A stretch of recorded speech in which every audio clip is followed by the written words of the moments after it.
Visually inspect the ST80 for loose or missing hardware and fittings daily. Make sure all safety wire is undamaged. And check to see if there is any oil leakage visible at the hoses, quick disconnects, or manifold.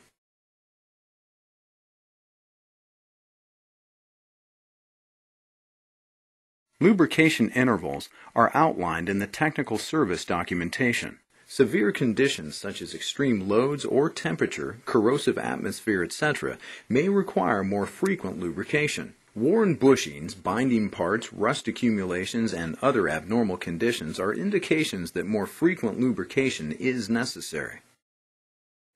The ST80 has a varied lubrication schedule. Grease the 4 grease fittings daily on each side of the wrench assembly.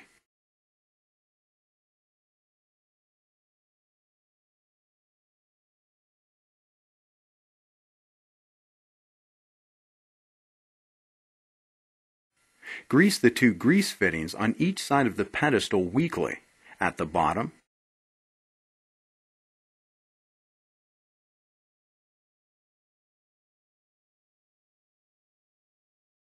and halfway up.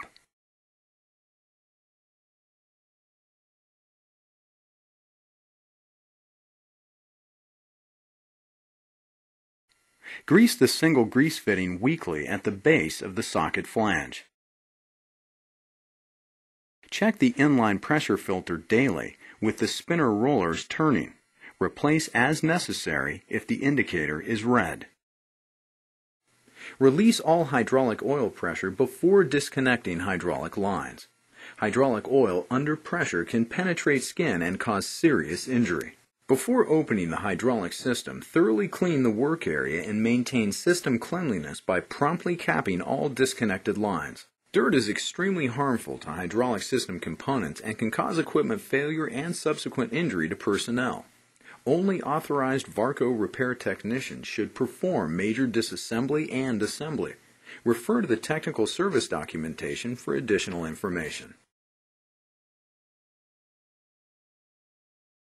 Before performing any maintenance on the ST80, turn the hydraulic ball valve on the back of the pedestal to the close position.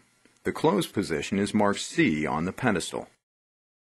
Inspect the upper dies, lower dies, and spinner rollers daily. Clean by brushing away debris with a wire brush and check for excessive wear or damage. Replace the upper and lower dies when they become worn or damaged. To replace the upper dies, clean the area thoroughly, then remove the retaining screws.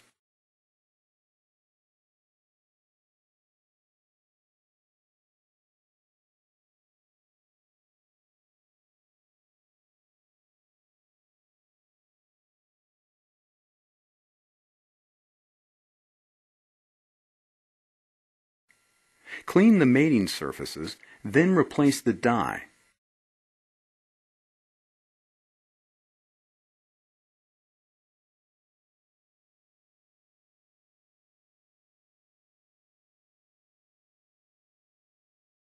Replace the retaining screws with the new hardware supplied with the die kit.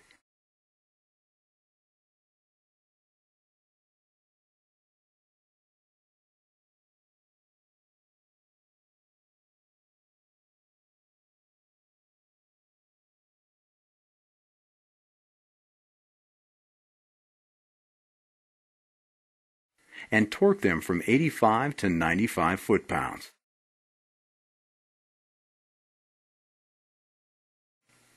The lower dies are held in a die holder that sits in a pocket in the jaw assembly.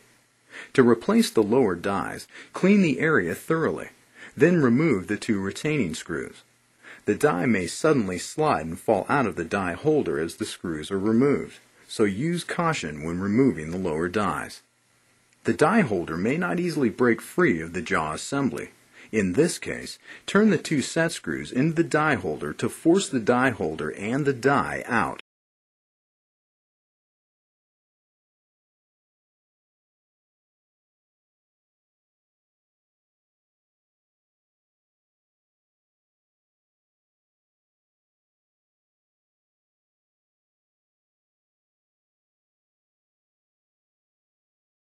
The die will slide free of the die holder.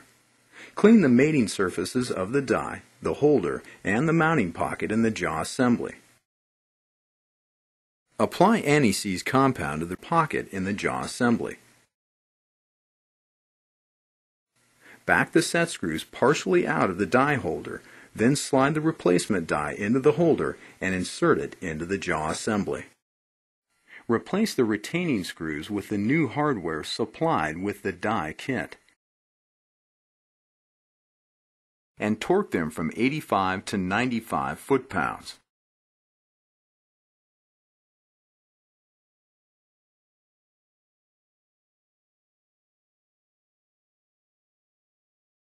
Then tighten the set screws to prevent them from backing out.